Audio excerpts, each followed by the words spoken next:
Don't think you are. Know you are.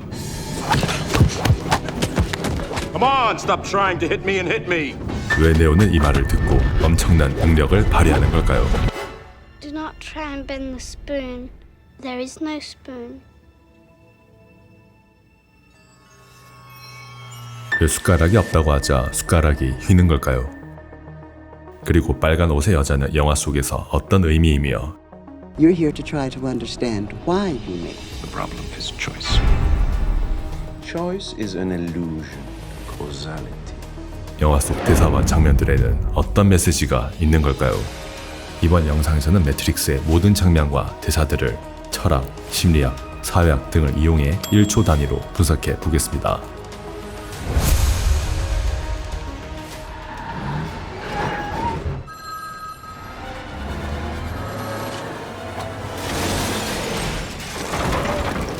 부스의 잔해에 있는 트리니티가 없습니다. 전화를 받으며 매트릭스에서 현실 세계로 전송이 되는데 왜 아날로그 전화기가 이송의 수단이 될까요? 바로 마셜 맥루한 때문입니다. 여기에는 미국의 미디어 비평가 마셜 맥루한의 이론이 있습니다. 마셜 맥루한은 인간의 목소리가 인류의 역사에서 유일하게 유기체적이고 살아있는 매체라고 하였습니다. 글, 사진, 영상은 모두 고정이 되었지만 말은 입 밖으로 빠져나가면 사라지기 때문에 전화는 인간 목소리의 확장이며 고정되지 않은 유일한 매체라고 하였습니다. 즉 전화가 가장 인간적인 매체라는 겁니다. 영화의 주인공 네오는 첫 등장부터 자고 있습니다. 왜 자는 모습으로 등장할까요? 바로 데카르트입니다. 해커답게 멋있게 해킹을 하면서 보다 더 극적인 모습으로 나타날 수 있는데도 불구하고 자는 모습으로 싱겁게 등장하는데 그 이유는 바로 데카르트입니다. 데카르트는 저서 제1철학에 관한 성찰에서 이러한 말을 하였습니다. 네오는 데카르트의 회의론, 경험 너머의 외부 세계가 실제로 존재한다는 것을 믿고 있다는 걸 표현하는 장면입니다.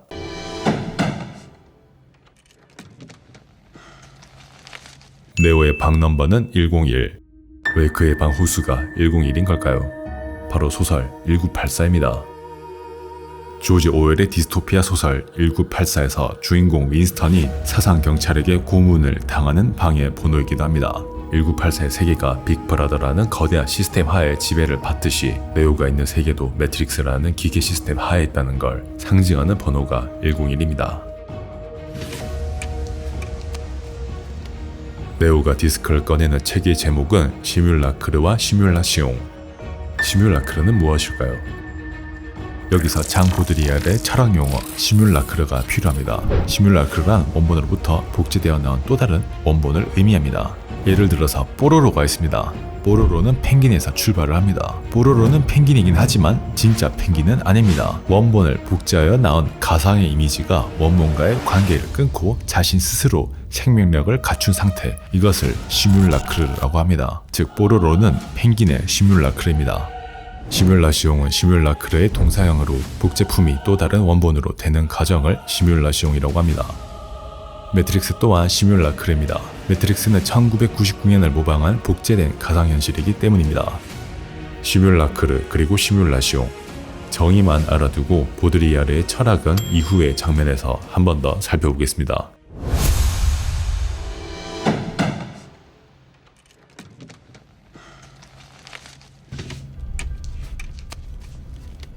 책을 펼쳤을 때 나오는 챕터의 제목은 On Nihilism, 허무주의에 관하여입니다.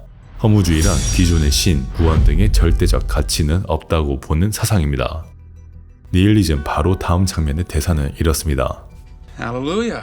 You're my savior, man. 기독교 문화가 보편적인 서구사회의 평범한 감탄사이지만 네오가 예수 같은 구원자가 될 거라는 기독교적 암시이기도 합니다. 구원은 존재하지 않는다는 사상의 허무주의가 등장합니다.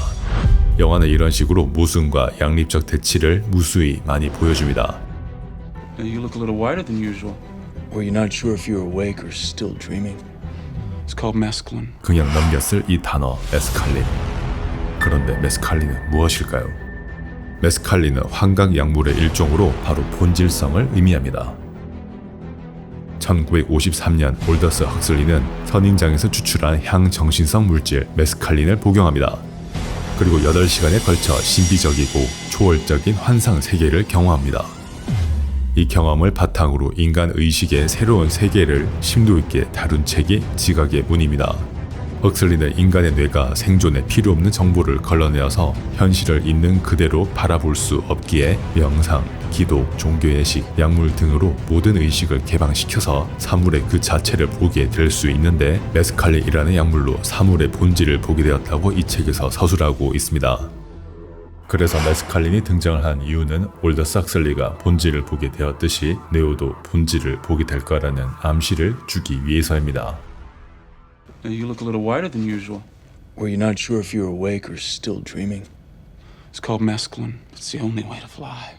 결말에서 네오가 나는 것 의미합니다. You look a little whiter than usual. Were you not sure if you were awake or still dreaming? It's called mescaline. It's the only way to fly. You know, you need to unplug, man. 번역은 야 컴퓨터 좀 그만해라 인데 언플러그는 컴퓨터 로그아웃을 의미하기도 하지만 매트릭스에 접속된 플러그를 뺀다는 의미를 암시하기도 합니다. Hey, what do you think, Deshore? Should we take him with us? Definitely. 흰토끼 문신에 있는 여자의 이름은 두즈어, 프랑스어에는 뜻은 오늘의 최근에입니다. 신문, 잡지, 뉴스 등에서 일반적으로 사용되는 말입니다. 그녀는 오늘만을 산다는 현재를 현실로 알고 있다는 대중들을 상징합니다. 네오는 초이와 두즈어의 말에 이렇게 말을 합니다. I can't. I have work tomorrow. Come on. It'll be fun. 흰토끼를 따라서 클럽에 온 네오. Hello, Neo. 그는 트리니티와 만나게 됩니다. Trinity. It's the question that brought you here. What is the Matrix? It's looking for you. 왜 트리니티는 질문이 우리를 움직인다고 한 걸까요? 바로 소크라테스 삼파술입니다.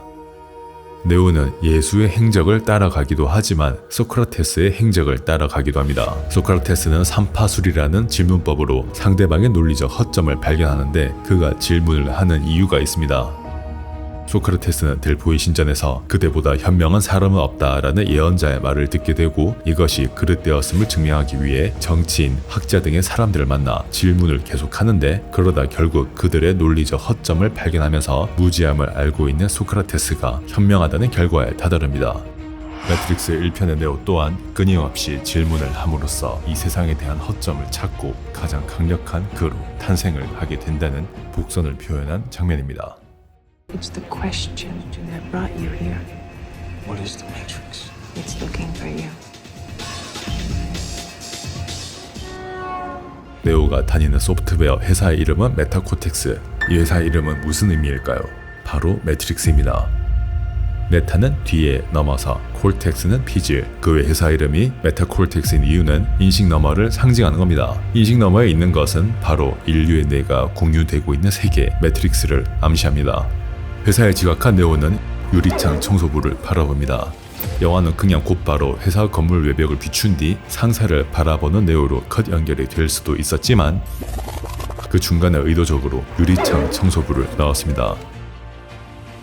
영화는 왜 이 장면에서 유리창 청소부를 넣었을까요? 바로 락강 철학입니다. 원래 이 유리창 청소 장면에는 오저스키 감독이 나올 예정이었다고 합니다. 안전상의 이유로 실현되지 못했지만 감독이 이 장면을 강조한 이유는 앞서 말한 메타콜텍스를 보여주기 위한 것도 있지만 락강 철학도 있습니다. 프랑스 철학자 락강은 현실이 언어의 범위를 벗어나지 못하며 언어가 주는 인공적인 이데올로기로 인해 인간은 본질을 보지 못한다고 하였습니다. 예를 들어서 이 물체를 책상이라고 한다면 공부를 하는 데 쓰이는 물건입니다. 그런데 이 물체가 식탁이라면 밥을 먹는 데 쓰이는 물건입니다. 수학적으로 보면 동일한 물체이지만 책상이라는 단어를 부여하면 공부를 하는 물건이 되고 식탁이라는 단어를 부여하면 식사를 하는 물건이 되듯이 언어라는 이데올로기에 의해서 존재의 용도와 본질은 이동됩니다.